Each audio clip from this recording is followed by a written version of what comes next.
This lab presentation is on the tensile testing of metals for MSE 421 at Arizona State University. The objective of this lab was to measure the mechanical properties of metals and alloys. For this lab, we'll be identifying and analyzing stress-strain curves, as well as understanding the difference between true stress and true strain, and engineering stress and engineering strain.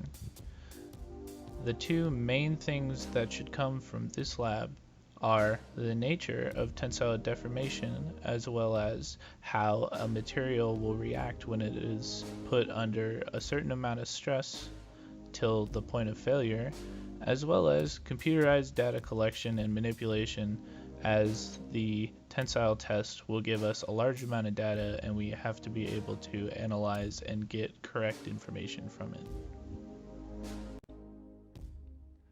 Alright, so now we're just going to cover some basic theory and information that you should know about the experiment before you get started. First thing is, what is a tensile test? The purpose of a tensile test is to learn about and identify certain mechanical properties of a material. To do this, you have a sample that's made of the material that you want to study, and you load it onto a machine.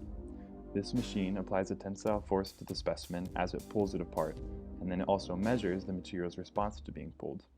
The results of this test can show you different mechanical properties of the material, such as the stress-strain graph, the Young's modulus, toughness of the material, yield strength, ductility, and the ultimate tensile point. Alright, so next up is stress and strain. So stress is the force that is applied to a given area. In our case, the force is the tensile force that is pulling the material apart, and the area is the cross-sectional area of the sample specimen. The strain is how our sample specimen is going to react to being pulled. So in our case, it is going to lengthen as more and more stress is applied, and the strain measures how much it changes compared to the original amount. There's also engineering versus true stress and strain. So the engineering stress and strain is the difference between the starting value and the end value. It doesn't take into account anything that happens in between there, whereas the true stress and strain is the instantaneous rate of change. So it's every single step in between the breakage point and when you start. In this experiment, you will be achieving a stress versus strain graph for the material that you're testing. An example of this can be seen on the right, and this will help you identify certain mechanical properties for your material. For example, the elastic, or the Young's modulus, is the very first part of the slope. This slope is linear because this is still in the elastic region of the material. Once it stops being elastic, it deforms plastically, and this is the yield strength. The toughness is the area under the entire curve, and the ultimate tensile strength is the highest stress on the graph.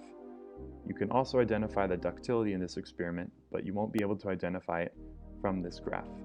You'll have to take separate measurements of your sample before and after to identify this. In this experiment, you will need two things besides the tensile tester. The first thing is the tensile test sample. A diagram of one of these can be seen on the right. They are shaped similar to a dog bone, thicker on the outside and thinner towards the center.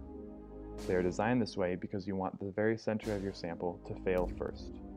To guarantee that this happened, we even scratched the center a little bit more. The second thing you need is the extensometer, which measures the strain of a material. To do this, it clips onto the sample towards the top and towards the bottom during your testing, and it measures how much that length changes over time. The procedure is as follows.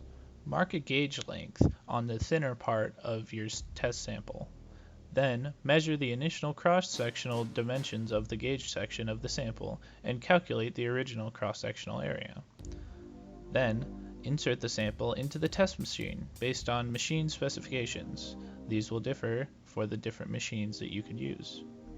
The sample that we used was extended at a rate of 0.4 inches per minute, and the data is collected at a rate of 5 points per second. The load will be applied until the sample undergoes failure. Then, load the sample until failure and record the value of the final load. Remove the sample from the jaws of the machine and measure the final elongation by placing the two pieces back together and measuring the distance between the gauge marks. This will help determine strain and percent elongation. Finally, measure the final neck diameter. This will be used for percent reduction in area.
This is an example of the sample undergoing load and then finally reaching failure and snapping.